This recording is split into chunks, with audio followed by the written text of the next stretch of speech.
శ్రీకాకుళం జిల్లాలో ఒక చిన్న ఊరు. చూడ్డానికి చాలా మామూలుగా కనిపించే ఒక పురాతన ఆలయం.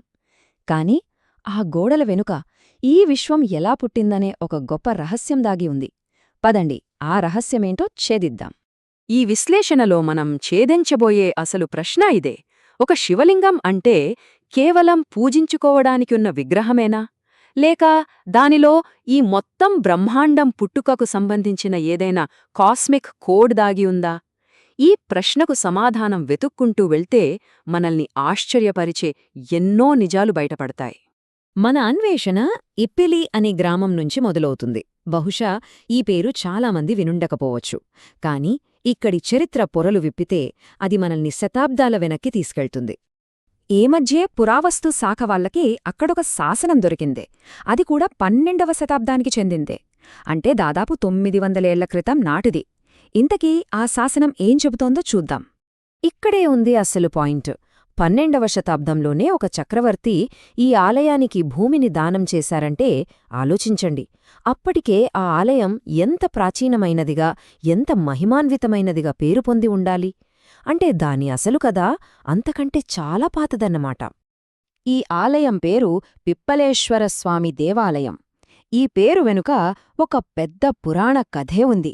ఆ కథ మనల్ని ఏకంగా వేదాల కాలం నాటి ఒక మహర్షి దగ్గరికి తీసుకెళ్తుంది.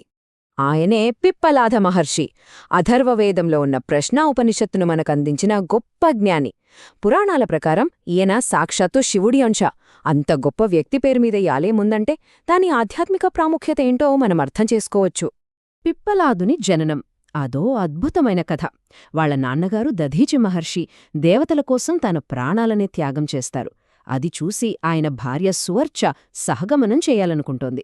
కాని కడుపులో బిడ్డ ఉండటంతో ఆ గర్భాన్ని ఒక రావి చెట్టు కింద ఉంచి ఆమె అగ్నిప్రవేశం చేస్తోంది.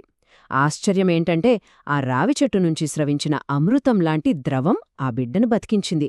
పిప్పల అంటే రావిచెట్టు, కాబట్టి ఆయనకు పిప్పలాదుడు అని పేరొచ్చింది. సరే, ఇప్పటిదాకా మనం ఈ గుడి చరిత్ర, పురాణం గురించి మాట్లాడుకున్నాం. కాని ఈ కథ ఇక్కడితో అయిపోలేదు. ఈ ఆలయం కేవలం ఈ ఊరికి మాత్రమే సంబంధించింది కాదు. ఇది శ్రీకూర్మం చుట్టూ ఉన్న ఒక పెద్ద కాస్మిక్ డిఫెన్స్ సిస్టంలో ఒక ముఖ్యమైన భాగం. పురాణాల ప్రకారం బలరాముడు ప్రపంచ ప్రసిద్ధ శ్రీకూర్మ క్షేత్రానికి రక్షణగా 5 శివాలయాలను స్థాపించాడట. వాటినే పంచలింగ క్షేత్రాలు అంటారు. ఇవి ఒక ఆధ్యాత్మిక కవచంలా పనిచేస్తాయన్నమాట. ఈ 5 పశ్చిమాన 1, తూర్పున 1, ఉత్తరాన 1 ఉంటే దక్షిణ సరిహద్దును కాపాడేది మన ఇప్పిలిపిప్పలేశ్వరస్వామి ఆలయమే. చూసారా దీని వ్యూహాత్మక ప్రాముఖ్యత ఏంటో? ఇక అసలు విషయానికొచ్చేద్దాం. ఈ మొత్తం కథలో అస్సలైన రహస్యం దగ్గరికి మనం వచ్చేశాం. ఈ గుడిలోని శివలింగం మిగతా వాటిలాంటిది కాదు. దీన్ని బ్రహ్మసూత్ర శివలింగం అని పిలుస్తారు. దాన్లో దాగున్న ఆ కాస్మిక్ కోడేంటి ఇప్పుడు చూద్దాం. బ్రహ్మసూత్ర శివలింగం పేర్లోనే ఉంది. బ్రహ్మసూత్రం అంటే సృష్టికి మూలమైన సూత్రాన్ని, పరబ్రహ్మ తత్వాన్ని, అంటే ఈ యూనివర్స్ వెనుక ఉన్న అల్టిమేట్ రియాలిటీని వివరించే రూపమన్మాట. ఇది కేవలం ఒక పూజా విగ్రహం కాదు. ఇది సృష్టి రహస్యాన్ని వివరించే ఒక 3D టెక్స్ట్ బుక్ లాంటిది. ఈ లింగం 3 భాగాలుగా ఉంటుంది. సౌత్కి కింద ఉండే చతురస్ర భాగం బ్రహ్మదేవుడిని సూచిస్తుంది. ఇది మనం కళ్లతో చూస్తున్న ఈ ఫిజికల్ వరల్డ్కి, ఈ భౌతిక ప్రపంచానికి సింబల్. ఇక మధ్య భాగం, ఇది అష్టభుజి ఆకారంలో, అంటే 8 భుజాలతో ఉంటుంది.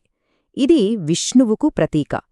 ఇది ప్రకృతిలోని 8 మూలకాలను సూచిస్తోంది.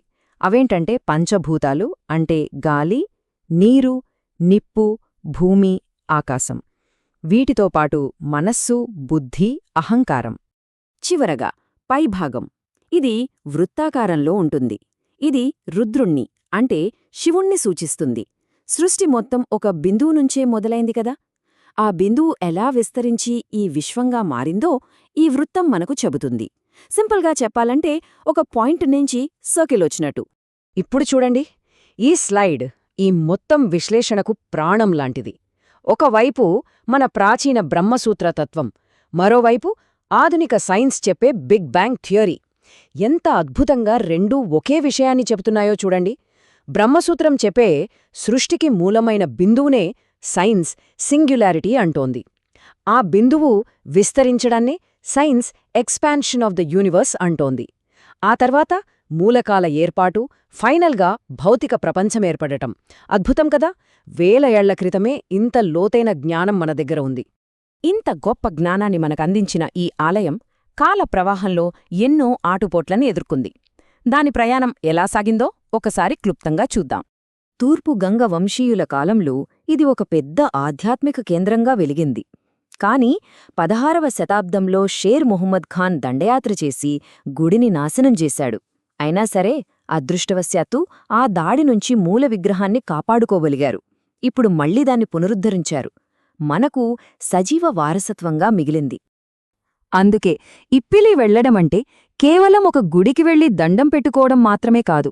అది మన మూలాలను, మన చరిత్రను, మన విజ్ఞానాన్ని వెతుక్కుంటూ మనం చేసే ఒక అద్భుతమైన ప్రయాణం. నిజానికి ఇప్పెలిలాంటి అద్భుతాలు మన చుట్టూ ఎన్నో ఉన్నాయి. మనం వాటిని సరిగ్గా చూడట్లేదు అంతే. ఈ బ్రహ్మసూత్ర శివలింగంలా మన పూర్వీకులు మనకిచ్చిన జ్ఞానంలో ఇంకా ఎన్ని ఆధునిక శాస్త్ర సత్యాలు బయటపడే సమయం కోసం ఎదురుచూస్తున్నాయో కదా! ఒక్కసారి ఆలోచించండి.